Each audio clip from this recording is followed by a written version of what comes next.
इसके बाद मैं कोई भी डॉक्यूमेंट सेंड करूंगी।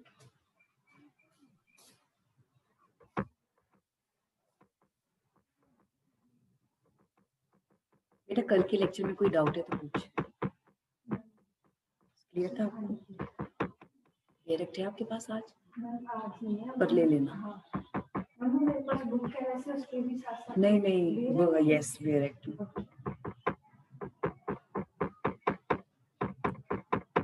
शिफाली, आपको मेरा साउंड क्लियर है बेटा? Yes ma'am. ओके, आप में से किसी ने कल के लेक्चर में कोई डाउट है तो पूछिए।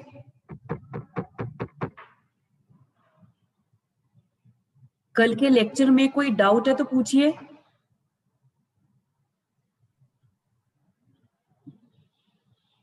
No ma'am. ओके बेटा, कल जहां पर हमने लेक्चर अपना लीव किया था, हम कंसेप्ट ऑफ मैरिज को डिस्कस कर रहे थे। और कंसेप्ट ऑफ मैरिज में हमने ये डिस्कस किया था कि ट्रेडिशनल लॉ में marriage was considered as a sacramental union.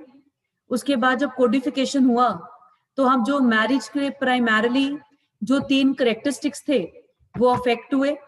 और वो 3 करेक्टरिस्टिक्स कौन से थे? हम कहते थे marriage was a sacramental union, marriage was a eternal union and marriage was a permanent union. तो जब ब्रिटिशर्स ने विडो रीमैरिज एक्ट पास किया, उससे हमारा जो इटर्नल यूनियन का फैक्टर था वो अफेक्ट हुआ। उसके बाद फिर जो हमारा हिंदू मैरिज एक्ट आया, उससे परमानेंसी का फैक्टर अफेक्ट हुआ। उसके बाद फिर हमने ये कंक्लूड करना था कि हिंदू लॉ में या हिंदू मैरिज एक्ट के आने के बाद नेचर ऑफ मैरिज क्या है। तो हमने फिर कंपेयर किया क्या मैरिज कॉन्ट्रैक्ट बन चुके हैं आफ्टर कोडिफिकेशन, और इसमें फिर हमने कंपेयर किया कॉन्ट्रैक्ट एक्ट को हिंदू मैरिज एक्ट के साथ। हमने कहा contract with minor is void, पर contract with marriage with minor is not void. फिर हमने उसके बाद डिस्कस किया contract with unsound mind void, but marriage with unsound mind voidable. फिर हमने कहा अगर डिसोल्यूशन की बात है, even by section 13 capital B divorce by mutual consent को ऐड किया गया, पर उसके बावजूद पार्टीज अपनी मर्जी से मैरिज डिसॉल्व नहीं कर सकती, उसके लिए कुछ स्ट्रिंजेंट कंडीशंस का फुलफिल होना जरूरी है। और जबकि जब हम कॉन्ट्रैक्ट एक्ट की बात करते हैं, parties are free to enter into contract and in the same way they are free even to get out of the contract. और उसके बाद फिर हमने कहा मैरिज जो कि कोडिफिकेशन के बाद जो nature of marriage no doubt affect हुए, पर ऐसा नहीं कि प्योरली कॉन्ट्रेक्चुअल बन चुके। अब मैरिज को हम कहते हैं पार्टली कॉन्ट्रैक्ट है, पार्टली सैक्रामेंटल है। It means marriage is neither purely a contract not purely a sacramental union. It has semblance of both contract as well as sacrament. हाँ जी, कुछ डाउट है तो पूछ। और बेटा जब आपने सैक्रामेंटल का फैक्टर डिस्कस करना है, सैक्रामेंटल का जो फैक्टर डिस्कस करना है, you must discuss section 7, because जब भी आप अपने आंसर्स को लिखेंगे मेन में, आपके आंसर को सपोर्ट करना चाहिए आइदर विद स्टैट्यूटरी प्रोविजंस और विद जुडिशियल डिसीजंस। तो जब आप कंपैरिजन कर रहे हैं कॉन्ट्रैक्ट को हिंदू मैरिज एक्ट के साथ, वहां पर आपको स्टैट्यूटरी प्रोविजंस के साथ वहां पर आपको कोट करने पड़ेंगे सेक्शंस। तो जहां पर आप बात कर रहे हैं माइनर की, तो यहाँ पर आप कोट कीजिए एज का प्रोविजन सेक्शन 5 क्लॉज 3, बात कीजिए prevention of child marriage act की और उसका क्या कॉन्सिक्वेंस है। और जब आप वहां बात कर रहे हैं कॉन्ट्रैक्ट में, तो बात कीजिए सेक्शन 11 की, फिर उसमें धर्मोदास मौर्य बीबी का प्रिंसिपल की वॉइड है। जब आप अनसाउंड की बात कर रहे हैं, वहां बात कीजिए सेक्शन 12 की, और मैरिज एक्ट में बात कीजिए सेक्शन 5 क्लॉज 2, साथ में आपका सेक्शन 12(1)(b) की। फिर आप जब बात कर रहे हैं म्यूचुअलिटी की, तो मैरिज एक्ट में आपको सेक्शन 13 कैपिटल बी के साथ उसको कंपेयर करना पड़ेगा। तो इस कंपैरिजन के बाद फिर हम कंक्लूड करेंगे it is neither purely a contract not purely a sacrament, it has semblance of both contract as well as sacrament. हाँ जी बेटा, कोई पूछने आपने यहां तक?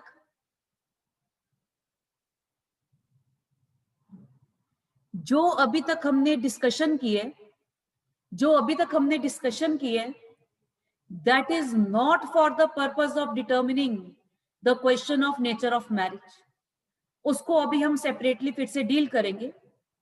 अब हम स्टार्ट कर रहे हैं our first topic of Hindu Marriage Act, जो कि हमारा फर्स्ट मैट्रिमोनियल रेमेडी भी है मेन रिलीफ के अंडर, जिसको हमने कहा था डाइवोर्स। डाइवोर्स डाइवोर्स के टॉपिक के इंट्रोडक्शन के लिए ये जरूरी था कि हम मैरिज से स्टार्ट करें कि मैरिज क्या है, क्या उसके फीचर्स हैं, ताकि हमें पता चले कि पहले डाइवोर्स जैसा एलिमेंट था ही नहीं हिंदू लॉ में। हिंदू मैरिज एक्ट ने फर्स्ट टाइम डाइवोर्स को इंट्रोड्यूस किया। डाइवोर्स को जब इंट्रोड्यूस किया गया बेटा, तो डाइवोर्स तो यहां पर 1955 में इंट्रोड्यूस हुआ, पर जब हम बात कर रहे हैं हमारा डेवलपमेंट ऑफ लॉ की, तो जो हमारा डेवलपमेंट है that is inspired by the development in England. तो वहां पर मैट्रिमोनियल कॉजेज एक्ट है और डिफरेंट थ्योरीज ऑफ डाइवोर्स का डेवलपमेंट हुआ इन डिफरेंट कंट्रीज, और इन थ्योरीज को हमने भी कुछ हद तक ऐड किया जब हमने 1955 में अपना लॉ बनाया। तो जब हम स्टार्ट कर रहे हैं बेटा, इसके अंडर लिखिए, इसके अंडर लिखिए divorce. Divorce is a concept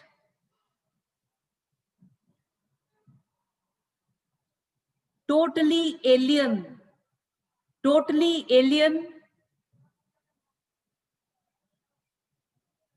to traditional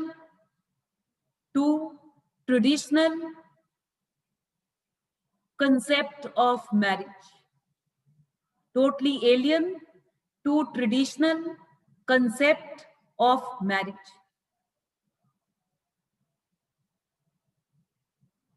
Under traditional Hindu law,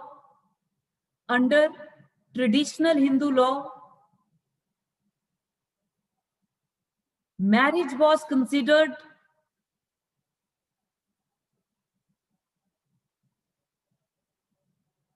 a sacramental union,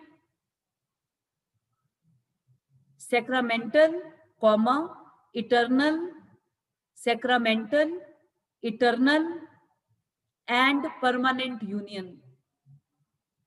Under traditional Hindu law, marriage was considered a sacramental, eternal, and permanent union.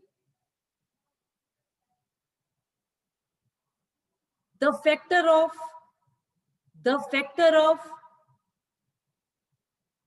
eternal union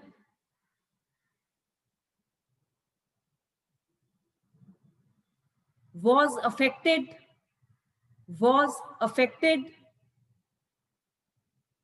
when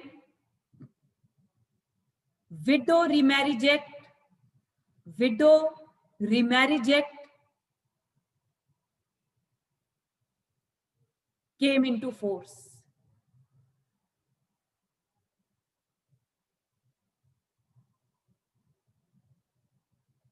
Later on,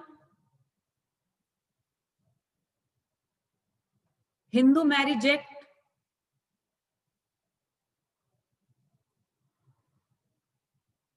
was enacted and came into force in 1955, which also introduced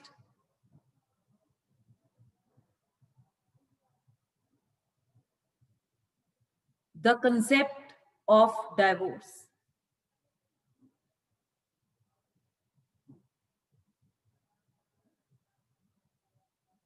Next paragraph लिखिए बेटा. But this concept of divorce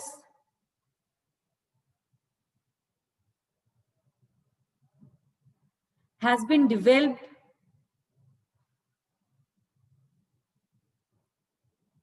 in different countries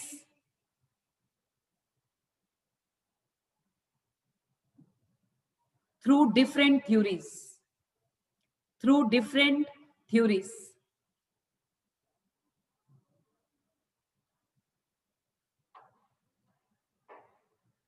The three different theories of divorce are the three different theories of divorce are: first, guilt theory of divorce. First, guilt theory of divorce. Guilt theory of divorce. Second, theory of divorce by mutual consent. Theory of divorce by mutual consent.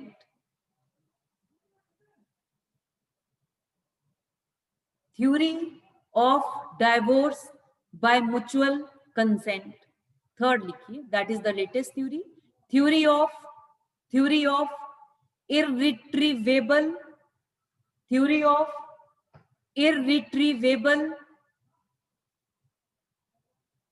breakdown of marriage. Theory of irretrievable breakdown of marriage. बेटा ये बहुत important है. जब हम अपने mains के point of view से divorce का मैट्रिमोनियल रेमेडी डिस्कस करेंगे, इसको कभी भी हम सेक्शन 13 में ऐसे डिस्कस नहीं करते. 13(1), 13(2), 13(3) और आगे कर रहे हैं. We will discuss it from the point of view of theories. फिर हम डिस्कस करेंगे after discussing theories whether a particular theory is applicable to Hindu Marriage Act और नॉट. वो हमें थ्योरी के कैरेक्टरिस्टिक्स देखते हुए हमें डिसाइड करना पड़ेगा. अब हम कर रहे हैं फर्स्ट थ्योरी ऑफ डाइवोर्स, जिसको हमने कहा है, हेडिंग डालिए, guilt theory of divorce. Guilt theory of divorce. हाँ जी, यहां से अब स्टार्ट होता है. हाँ जी सोनल बताइए, what is the meaning of the guilt? Guilt का क्या मीनिंग है? जब मैम किसी पार्टी की गलती. ओके, रजत बता बेटा, what is the meaning of the guilt? दोष होना किसी का. ओके, अब हम इसको रिफाइन कर रहे हैं. तो हमें देखना पड़ेगा, जब हमारे सिस्टम में मैरिज इतना इंपॉर्टेंट इंस्टीट्यूशन है, तो फिर क्यों डाइवोर्स जैसा कंसेप्ट पिक्चर में आए? इस थ्योरी की डेवलपमेंट के लिए हमें ट्रेस करना पड़ेगा कि अगर एक मेल और फीमेल में एक सैक्रामेंटल यूनियन, जिसको हम मैरिज कहते हैं, अगर मैट्रिमोनियल बॉन्ड हो रहा है तो उसके क्या इंप्लीकेशन है? अगर एक मैरिज हो रही है, मैट्रिमोनियल होम एस्टैब्लिश हो रहा है, तो एक वाइफ की हस्बैंड से और एक हस्बैंड की वाइफ से क्या एक्सपेक्टेशंस हैं?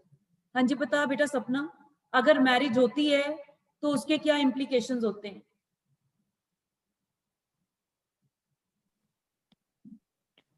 कि मैम वो उसको धोखा ना दे कि मतलब शादी वो कर रहे हैं तो शादी के बाद कुछ ऐसा कि एडल्ट्री ना करे या उसके साथ क्रुएलिटी. ओके, आपने जब कहा, तो कभी भी जब हम मैट्रिमोनियल की बात कर रहे हैं, मैरिटल यूनियन की बात कर रहे हैं, मैरिटल यूनियन हमेशा उसमें एक एलिमेंट था प्राइमरली, जिसको हम कहते थे एक्सक्लूसिविटी ऑफ यूनियन. अगर शादी होती है तो एक्सक्लूसिविटी हम ऑफ यूनियन की हम बात करते हैं. एक्सक्लूसिविटी ऑफ यूनियन का मतलब हस्बैंड की कॉन्जुगल रिलेशनशिप पे वाइफ का और वाइफ की कॉन्जुगल रिलेशनशिप के लिए हस्बैंड का, इन दोनों का एक्सक्लूसिव राइट है. कोई भी बीच में इंटरफेयर नहीं करेगा. उसके बाद दूसरा एक्सपेक्टेशन था कि दोनों ही स्पाउस आपस में दोनों को कॉर्डियल ट्रीटमेंट देंगे, अफेक्शनेटली उन्हें ट्रीट करेंगे. और तीसरा इसका इम्प्लीकेशन था कि दोनों साथ रहेंगे, ऐसा नहीं कि एक स्पाउस दूसरे स्पाउस को छोड़कर चला जाएगा. तो ये बेसिक ये 3 इम्प्लीकेशंस थी फ्रॉम अ मैट्रिमोनियल यूनियन. ये आप लिखिए.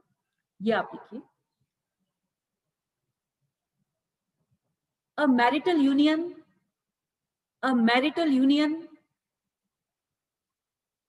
implies 3 basic things.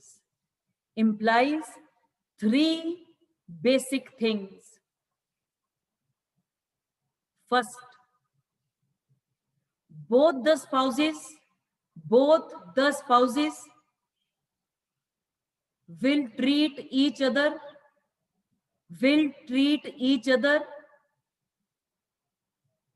cordially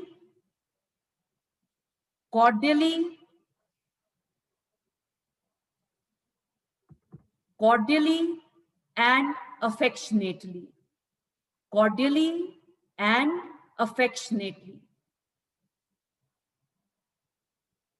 Second, marriage was considered an exclusive union.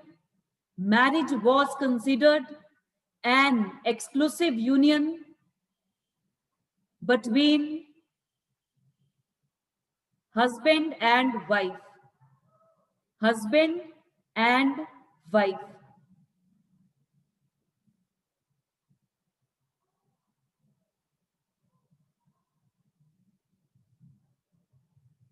Third, both the spouses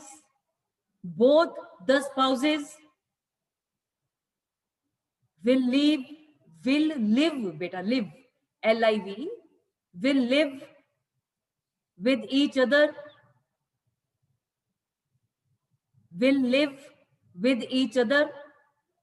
and perform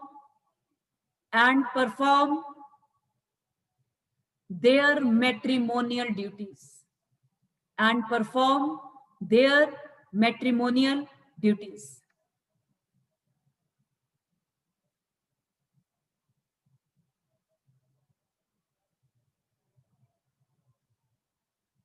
Shefali read कर बेटा जो अभी आपने लिखा है, जो मैरिज से क्या इम्प्लीकेशंस है उसको रीड कर बेटा.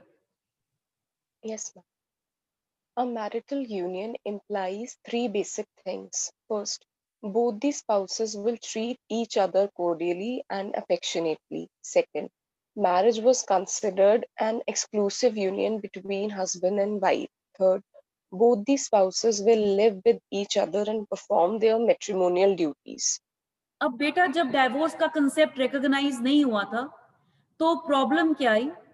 तो जब सोशल रिलेशंस में कोई भी चीज, कोई भी इंस्टीट्यूशन जब डेवलप होता है, उसके हमें कॉजेज में हमें जाना पड़ता है कि क्यों डाइवोर्स जैसा कंसेप्ट इमर्ज हुआ, जब हमारा इतना सैक्रामेंटल यूनियन जिसको हम बेसिस ऑफ द सोसाइटी कहते हैं, जिसको हम मैरिज कहते हैं, क्यों हमने उसको तोड़ने के लिए कोई स्टैट्यूटरी प्रोविजन बनाया?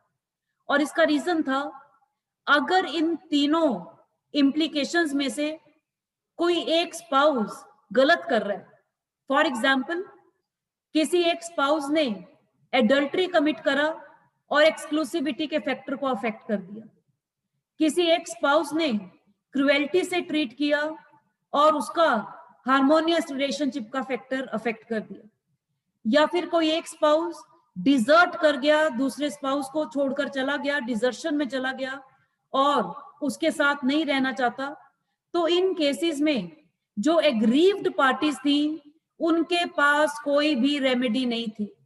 उनकी मजबूरी बन जाती थी कि वो अब ऐसे ही रहें क्योंकि कोई मैट्रिमोनियल रेमेडी अवेलेबल नहीं थी. इसलिए जब ऐसे रिलेशनशिप या इंस्टांसेस आने लगे जिसमें एक गिल्टी पार्टी है और एक इनोसेंट पार्टी है और इनोसेंट पार्टी के पास कोई भी रेमेडी नहीं है, this led to the development of first theory of divorce, जिसको हमने नाम दिया गिल्ट थ्योरी ऑफ डाइवोर्स. तो ये कारण था कि क्यों guilt theory of divorce picture में आया. बेटा इसके लिए लिखिए, इसके साथ लिखिए. मैम, यस बोलिए शेफाली. मैम जो आपने ये आप लिखवा रहे हो, this is as per the UK's development, right? अब बेटा हम तो बेसिक, यस जो हम बात कर रहे हैं, हम तो बेसिक कंसेप्ट डिस्कस कर रहे हैं डाइवोर्स का, कि क्यों डाइवोर्स का कंसेप्ट इंट्रोड्यूस किया गया. कहीं कहीं पर हम मैट्रिमोनियल कॉजेज एक्ट को मेंशन कर रहे हैं, but we are not dealing with UK's development, because आपको जब हम मेंस के एग्जामिनेशन की बात कर रहे हैं, आपको एग्जामिनेशन में your questions will be stick to only your Hindu Marriage Act 1955, पर आपको कंसेप्चुअल क्लैरिटी के लिए हमें देखना पड़ेगा कि कंसेप्ट उन्होंने इंट्रोड्यूस क्यों किए हैं, तो हम उसका बेसिक डेवलपमेंट कर रहे हैं, why different theories have come into force. तो कहीं कहीं पर हम इंग्लैंड का मेंशन करेंगे, because our law is affected by the development in England. ठीक है प्लीज? Yes, ma'am. यस बेटा, इसके नेक्स्ट पैराग्राफ लिखिए। With the passage of time, with the passage of time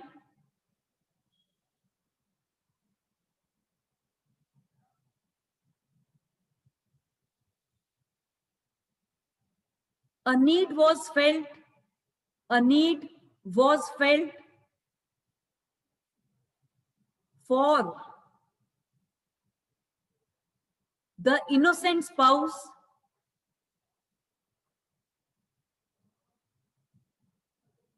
as the other spouse, as the other spouse was committing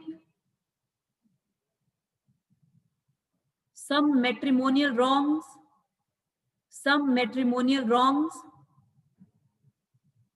and affecting any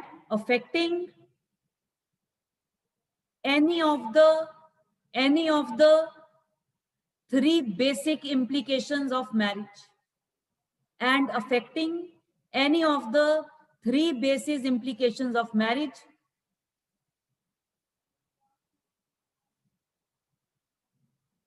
and as a consequence,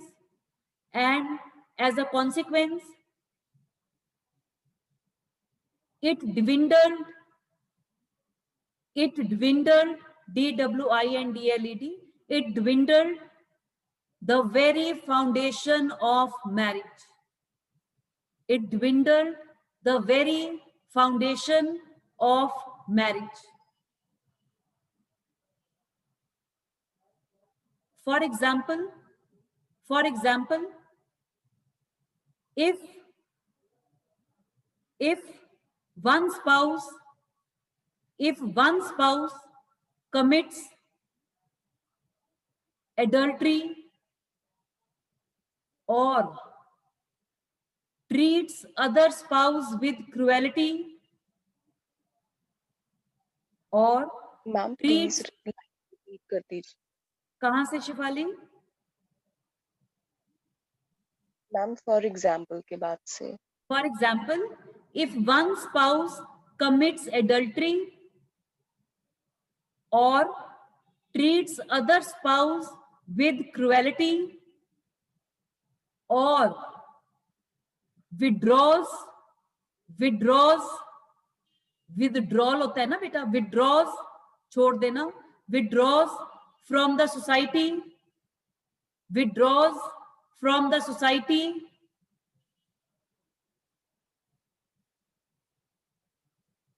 of the other spouse, withdraws from the society of the other spouse, then the aggrieved spouse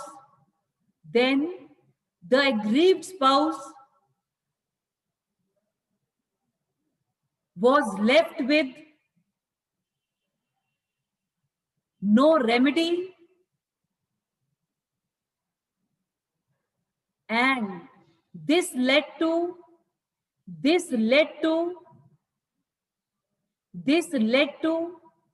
development of first theory of divorce,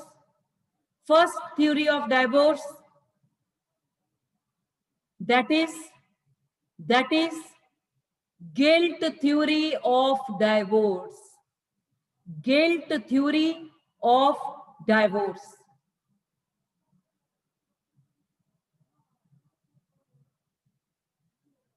हाँ जी, implications लिखिए, implications of this theory।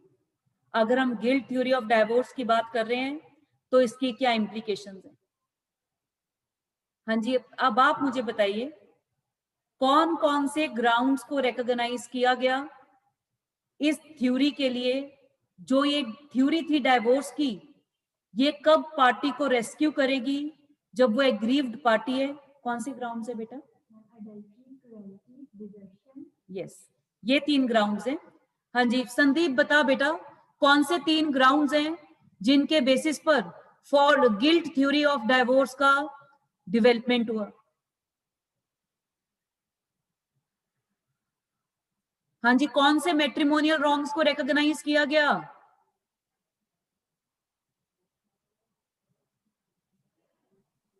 Ma'am, desertion, cruelty, and desertion, cruelty, and Adultery. adultery. Adultery, ठीक है बेटा, ठीक है। Implications लिखिए। First बेटा, जब हम गिल्ट थ्योरी की बात कर रहे हैं, गिल्ट थ्योरी का सबसे पहला इम्प्लीकेशन है कि यहां पर लॉ कहता है, थ्योरी कहती है कि हम 2 पार्टी की बात कर रहे हैं, उनमें से एक हस्बैंड है, एक वाइफ है, तो दोनों में से एक पार्टी तो हो इनोसेंट स्पाउस और एक पार्टी हो गिल्टी स्पाउस। ये थ्योरी की सबसे मेन इम्प्लीकेशन है कि एक पार्टी हो गिल्टी स्पाउस और दूसरा पार्टी हो इनोसेंट स्पाउस। इसमें लिखिए, this theory implies that one party should be guilty party, one party should be guilty party, and the other party should be innocent party, and the other party should be innocent party.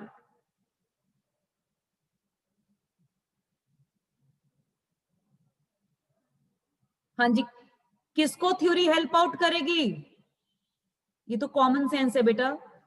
किसको theory help करेगी? किस party को? किसको? Innocent party को ma'am. बिल्कुल ठीक innocent है, party को मैम। बिल्कुल। सेकंड लिखिए, सेकंड लिखिए, only innocent party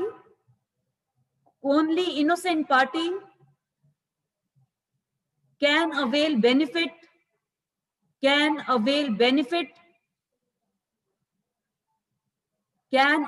benefit of this theory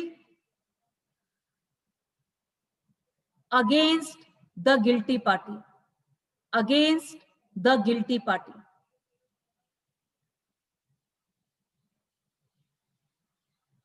third लिखिए, doctrine of recrimination. RECRIMINATION, doctrine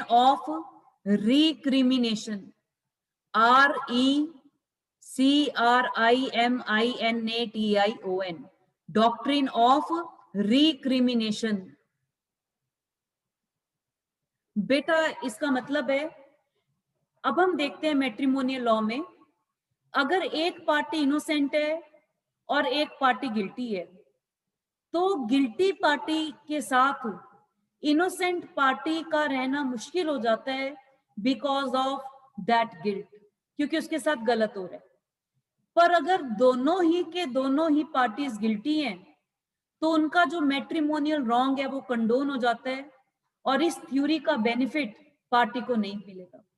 अगर दोनों ही parties they are guilty of committing any of the matrimonial wrong, तो उनका जो रॉन्ग है वो खत्म हो जाता है, एक दूसरे आपस में वो कंडोन हो जाता है, तब उन्हें थ्योरी का बेनिफिट नहीं मिलेगा, डाइवोर्स का बेनिफिट नहीं मिलेगा। क्योंकि डाइवोर्स का बेनिफिट सिर्फ किसको मिलेगा? किसको मिलेगा? सिर्फ इनोसेंट पार्टी को ही मिलेगा। अगर दोनों ही गिल्टी हो जाती हैं, तब उनको ये थ्योरी ऑफ डाइवोर्स उनको हेल्प आउट नहीं करेगी। इसमें लिखिए, this doctrine implies that this theory will come to the rescue. This theory will come to the rescue of only innocent spouse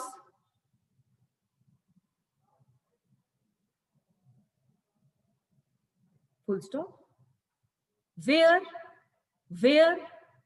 both the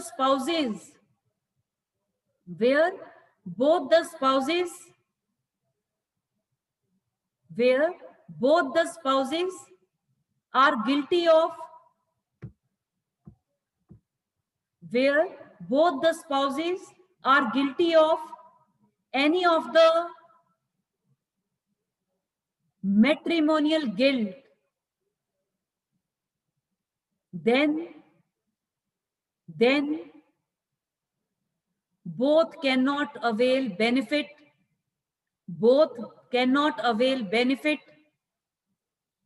of this theory, as their matrimonial wrongs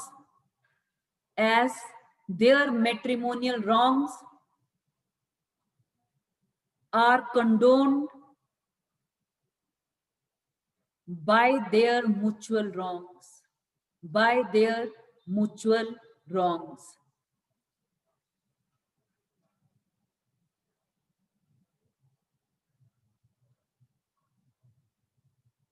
next paragraph लिखिए बेटा। ये एक important development है। Initially इसको हम कहते थे guilt theory of divorce, but with passage of time ये हमने देखा कि अनसाउंडनेस ऑफ माइंड भी ग्राउंड बना दिया गया डाइवोर्स का। जब अनसाउंडनेस ऑफ माइंड को रिकॉग्नाइज किया गया as one of the matrimonial wrongs, तो इस केस में हमने कहा कि जो पार्टी अनसाउंडनेस ऑफ माइंड से सफर कर रही है, हार्डली हम उसको गिल्टी पार्टी कह सकते हैं। That party is not the guilty party, rather वो पार्टी तो खुद सफरर है। और इसी वजह से थ्योरी को रीनेम किया गया, गिल्ट थ्योरीज को रीनेम किया गया as fault theory of divorce. बेटा हेडिंग लिख लिए, बेटा इसका हेडिंग लिखिए, guilt theory renamed as fault theory, guilt theory renamed as fault theory.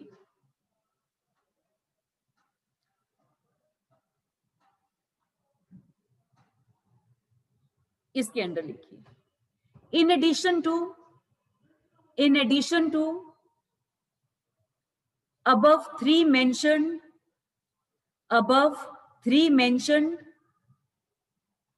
matrimonial wrongs,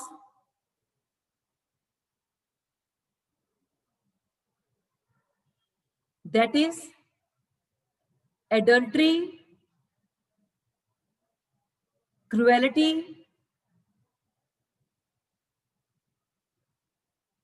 and unsoundness of mind, adultery, cruelty, and unsoundness of mind. एक बार बेटा read करना, क्या लिखा है? In addition to above three mentioned matrimonial wrongs, That is. हाँ, आगे adultery, cruelty, and unsoundness of mind. Oh, sorry. Adultery, cruelty, and desertion. Unsoundness of mind.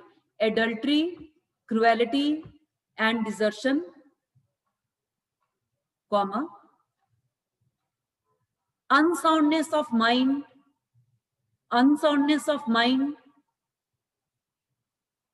was also recognized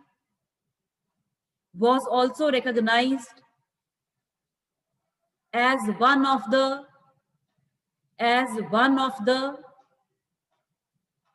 matrimonial wrong.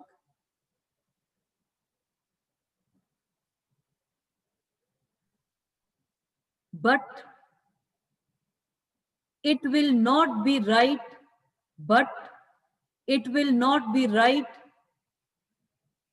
to call the spouse who is suffering from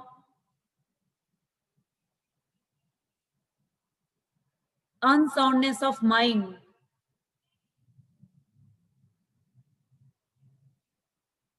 as a guilty party.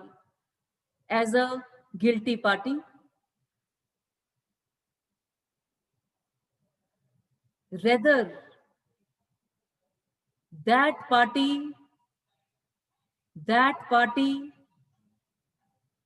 is himself or herself suffering from the curse of nature, of nature. Therefore, this theory was renamed. This theory was renamed as fault theory of divorce. Fault theory of divorce.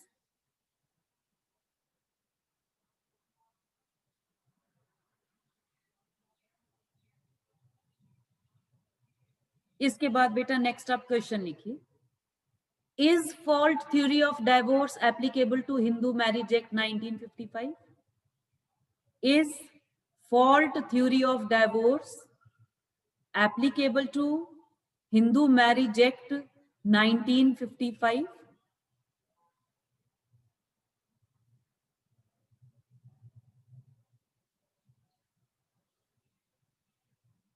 हाँ जी, theory आपने पढ़ ली है, act आप कभी ना कभी अपने law semesters में पढ़ चुके हैं. उसके बेसिस पर आंसर कीजिए बेटा, क्या थ्योरी जो हम कह रहे हैं फॉल्ट थ्योरी ऑफ डाइवोर्स, क्या ये हिंदू मैरिज एक्ट पर एप्लीकेबल है या नहीं है? गुरनीत, बेयर एक्ट है बेटा आपके पास आज? No ma'am. बेटा बेयर एक्ट कैरी कर, बिना बेयर एक्ट के आपको क्लैरिटी नहीं आएगी, बिकॉज अभी हम 10 सेक्शंस को रेफर कर लेंगे अगले 10-15 मिनट्स में, तो आपको बेयर एक्ट कैरी करना बहुत जरूरी है. अखिल, आपके पास बेयर एक्ट है बेटा हिंदू मैरिज एक्ट का? Yes ma'am. ओके. अखिल आप बताइए, क्या जो हमारा सेक्शन 13 है डाइवोर्स का, उसमें पार्लियामेंट ने क्या फॉल्ट थ्योरी ऑफ डाइवोर्स को इंक्लूड की है? Ma'am, if we see section 13, all the 3 points which have been taken in fault theory have been included in Hindu Marriage Act 1955. Okay. अखिल ने बोला, Because the first 3 points. बिल्कुल ठीक है अखिल, आपने बिल्कुल ठीक बोला कि उन्होंने कहा कि अगर हम सेक्शन 13 सबसेक्शन 1 की बात करें, एडल्ट्री, क्रुएल्टी और डिजर्शन, इन तीनों ग्राउंड्स को हमारे हिंदू मैरिज एक्ट में, इवन अनसाउंडनेस ऑफ माइंड को भी हमारे हिंदू मैरिज एक्ट में इंक्लूड किया गया है इन वन फॉर्म और द अदर. क्या थ्योरी इन टोटलिटी अप्लाई करती है? क्या ये थ्योरी टोटलिटी में अप्लाई करती है? जो हमने इस थ्योरी Yes, की ma'am. इम्प्लीकेशंस की हैं, क्या वो हमारे हिंदू मैरिज एक्ट पर अप्लाई करती है? रजत बता बेटा, थ्योरी क्या Yes, ma'am. टोटलिटी में अप्लाई करती है?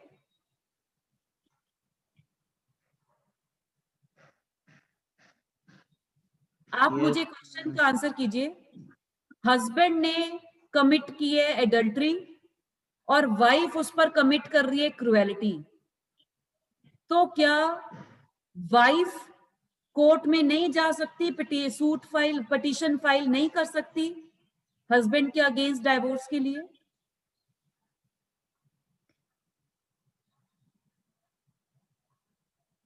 रामनिवास सर आप बताइए सर, ये अगर हस्बैंड ने एडल्ट्री की है और वाइफ ने क्रुएल्टी की है, तो क्या वाइफ कोर्ट में पिटीशन नहीं फाइल कर सकती डाइवोर्स के लिए?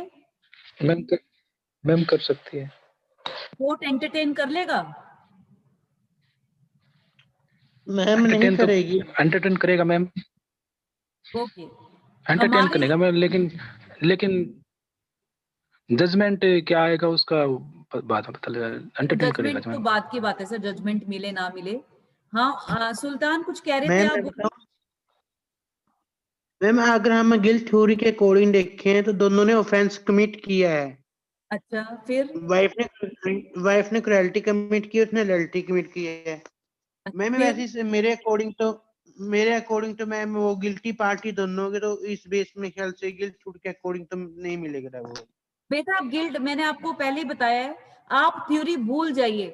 पेपर में आपको हिंदू मैरिज एक्ट 1955 आना है, तो आप तो एक्ट में देखकर बताइए. अगर आप कुछ भी बोलेंगे उसको आपको सपोर्ट करना पड़ेगा स्टैट्यूटरी प्रोविजन या केस लॉ के साथ.